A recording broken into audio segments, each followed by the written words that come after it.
As the Caribbean region begins to fight against the COVID-19 virus, most island nations have announced the closure of the major ports of entry. Guyana has now joined with its CARICOM sister nations to do the same, which will see the closure of the Chedijagan and the Eugene F. Krai international airports. This was related to media operatives Tuesday by the Director General of the Guyana Civil Aviation Authority, Egbert Field.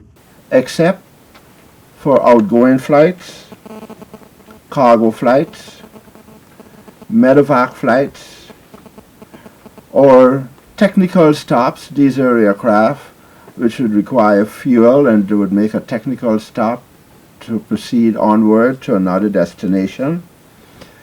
We've also made an exception for special authorized flights. Field said that the closure will run for 14 days and will come into effect from midnight on Wednesday, the 18th of March 2020.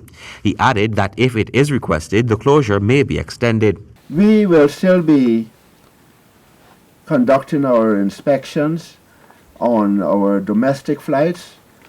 My inspectors will be out at the airport, but they'll be guarded with their masks and gloves so as to protect themselves and maybe anyone that is in close contact with them. Field said the Aviation Authority has been working closely with the Ministry of Public Health to provide passenger information as it relates to passengers. He added that they have been at both airports to ensure the necessary pieces of equipment are in place to ensure safety. Guyana now joins Trinidad and Tobago and Suriname and many other countries in the closing of its airports to international flights.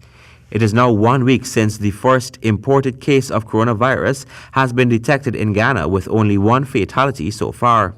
The Minister of Public Health, Walt Lawrence, said all persons who have been tested positive for the virus are no longer on self-quarantine but are at government facilities. The minister debunked claims that the Health Ministry is short on supplies, including test kits, to effectively respond to the disease. We were able to have those supplies ongoing in terms of testing kits. We're going to be having a large number arrive in the country. It should have been here within the last couple of days. We expect it within a few days.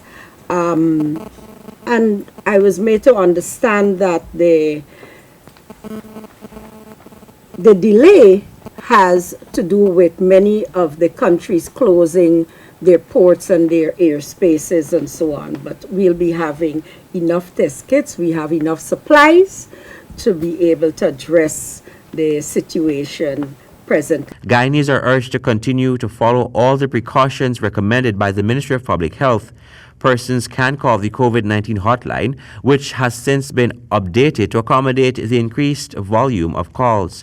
The hotline numbers are 226-7480, 229-7490, 231-1166, or cell numbers 624-2819, 624-9355, or 624-6674. For the HGP Nightly News, Colwyn Abrams.